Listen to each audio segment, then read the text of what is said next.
Hello, नमस्कार. मी माझ्या गोडताई आणि मैत्रिणींचं माझ्या यूट्यूब चॅनलमध्ये अगदी मनापासून स्वागत करते आणि आजच्या या नवीन व्हिडिओला सुरुवात करते. तर बघा, आता लवकरच म्हणजे अगदी 2-3 दिवसामध्येच आता ज्येष्ठा गौरीचं आवाहन होणार आहे. म्हणजे ज्येष्ठा गौरी आपल्या माहेरी येणार आहे. तर आपण जेव्हा ज्येष्ठा गौरीला आपण नैवेद्य अर्पण करतो तर त्यामध्ये आपल्याला कोणत्या चुका करायच्या नाही किंवा खास मान कोणत्या नैवेद्याचा असतो तर त्याविषयीची माहिती आजच्या या नवीन व्हिडिओमध्ये शेअर करणार आहे. तर कृपया व्हिडिओ कुठेही स्किप न करता शेवटपर्यंत नक्की बघा. तर आपल्या सर्वांच्या घरी गणपती बाप्पांचे आगमन हे झालेच आहे आणि अगदी 2 ते 3 दिवसामध्ये गौरीचे देखील आगमन होणार आहे. तर गौरीचे फक्त 3 दिवसाचंच माहेर आहे. तर हे ज्येष्ठा गौरीचं आवाहन आपण मोठ्या आनंदाने उत्साहाने साजरं करत असतो. तर यंदा म्हणजे यावर्षी म्हणजे 10 सप्टेंबरला 2024 वार मंगळवारला ज्येष्ठा गौरीचं आगमन होणार आहे आणि 11 सप्टेंबरला ज्येष्ठा गौरीचं पूजन तसेच 12 सप्टेंबरला गौरीचं विसर्जन होणार आहे. तर या 3 दिवसामध्ये आपण कितीही पंचपक्वान्न केले किंवा नाही केले तरी पण हा आपल्याला नैवेद्य आवर्जून दाखवायचा आहे, कारण याचा अत्यंत मान आहे आणि हे नैवेद्य गौरी मातेला आवर्जून अर्पण करायचे आहे. त्याचबरोबर बरेचसे जण नैवेद्य अर्पण करताना काही चुका करतात. तर या चुका नेमक्या कोणत्या तर त्या देखील आपण आजच्या व्हिडिओमध्ये बघणार आहे. तर आपल्याला कोणता नैवेद्य गौरीला अर्पण करायचा आहे याविषयीची संपूर्ण माहिती जाणून घेण्यासाठी व्हिडिओ कुठेही स्किप न करता शेवटपर्यंत नक्की बघा. चॅनलवरती तुम्ही जर हा व्हिडिओ पहिल्यांदा बघत असाल तर चॅनलला नक्की सबस्क्राईब करा. तर पौराणिक कथेनुसार राक्षसांच्या अत्याचाराला कंटाळून आणि आपल्या सौभाग्याचे रक्षण होण्यासाठी महिलांनी माता पार्वतीला आवाहन केले होते आणि त्यांचं आवाहन माता पार्वतीने मान्य देखील केलं होतं. ते आवाहन मान्य करून भाद्रपद शुक्ल अष्टमीला त्या राक्षसांचा वध करून पृथ्वीवरील प्राणी मात्रांचे दुःख दूर केले. तर म्हणूनच स्त्रिया आपल्या अखंड सौभाग्यासाठी ज्येष्ठा गौरीचे व्रत करतात. तर ज्येष्ठा गौरी हे माता पार्वतीचे दुसरे रूप आहे आणि ज्येष्ठ नक्षत्रादरम्यान हा आनंदाचा सुख समाधानाचा उत्सव येत असतो. त्यामुळेच याला ज्येष्ठा गौरी असंही म्हटलं जातं.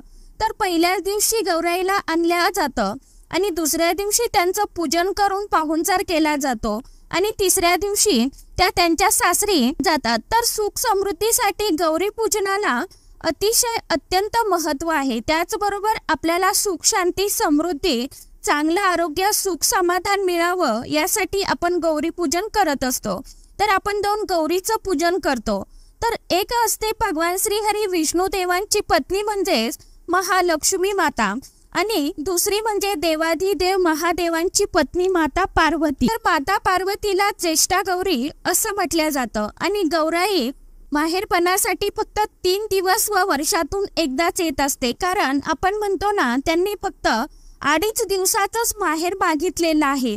तर आपण या दिवसामध्ये त्या 2.5 दिवसामध्ये अगदी मनापासून मनोभावे आपण त्यांची सेवा करत असतो, पूजापाठी करत असतो आणि त्यांना अनेक प्रकारचे पदार्थ तयार करून त्यांना नैवेद्य देखील अर्पण करत असतो. आपण त्यांचं स्वागत हे मोठ्या आनंदाने उत्साहाने करत असतो.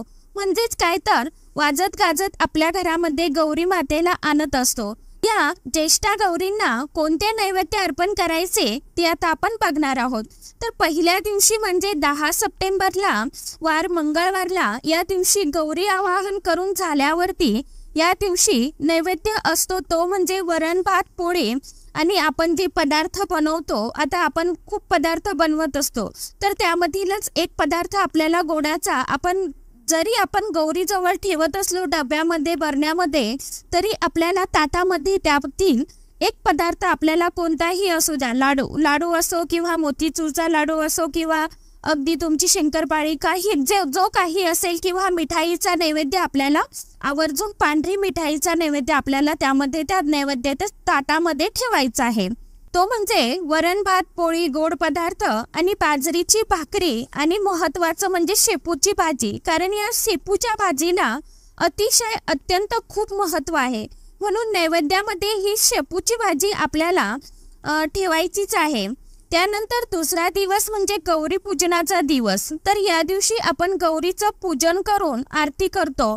तर या दिवशीचा नैवेद्य म्हणजे पुरणपोळी, भात, आमटी आणि 16 भाज्या आपण एकत्र करून, आता तुमच्या इकडे जशी प्रथा असेल तसं, परंतु 16 भाज्या आपण एकत्र कापून त्याची भाजी तयार करून ती 16 भाज्यांची आपल्याला भाजी तयार करायची आणि बेसनांच्या वड्या, आपण वड्याच बोलतो त्याला, तर भाजी, भजी, कढी, आपण असे भात, असे आमटी, आपण बरेच पदार्थ त्या दिवशी बनवत असतो। तर तो नैवेद्य आपल्याला त्या दिवशी अर्पण करायचा आहे। आपण जे काही त्यांच्यासाठी पदार्थ बनवलेले असतात तर त्यामधील आपल्याला सर्व थोडं थोडं एक एक पदार्थ आपल्याला त्या ताटामध्ये, आपण जी पुरणपोळीचं ताट वाढणार आहोत तर त्या ताटामध्ये आपल्याला ठेवायचं आहे। जरी आपण डब्यामध्ये ठेवलं तरी त्यातील ते पदार्थ आपल्याला ताटामध्ये वाढायचे असतात। म्हणजे आपण आता बऱ्याच भागामध्ये केळीच्या पानावरतीच हे जेवण दिल्या जातं, तर त्या पानावरती आपल्याला ते गोड पदार्थ ठेवायचे असतात। आपण जे काही त्यांच्यासाठी पदार्थ बनवले आहेत ते सर्व ताटामध्ये घेऊन, ताट आपण आपल्यासाठी जसं जेवायला घेतो